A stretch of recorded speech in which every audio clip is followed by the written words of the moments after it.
वरे आरावतयत्पुरुषं भगं वस्मवावृणाशरभाय ऋषिबन्धवे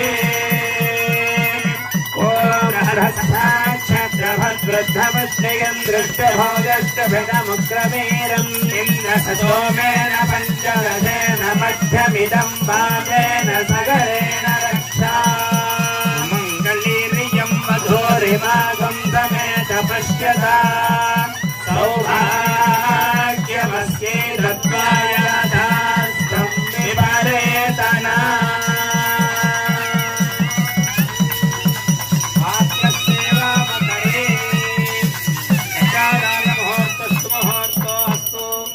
प्रतिष्ठितमस्तु देवेन्द्रनिवासाय श्रीनिवासाय मङ्गलम् लक्ष्मीरमण गोविन्द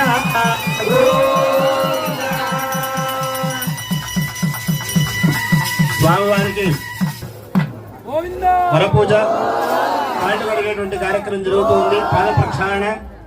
మనం కూడా మన వివాహాల్లో పెళ్లి కుమారుడి కన్నా మామగారు వయసులో పెద్దవారైనా కూడా ఆ పెళ్లి కుమారుడికి కాళ్ళు కడిగి కన్యాదానం చేయడం జరుగుతూ ఉంటుంది.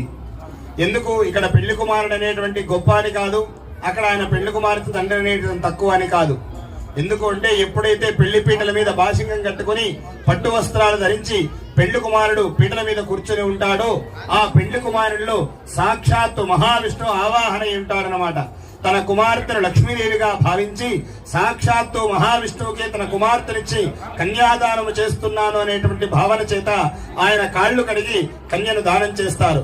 ఇప్పుడు మనము అఖిలాండ కోటి బ్రహ్మాండ నాయకుడు అయినటువంటి ఆ వెంకటేశ్వర స్వామి వారికి కాళ్ళు కడుగుతూ ఉన్నారు. అయ్యా బ్రహ్మ కడిగిన పాదము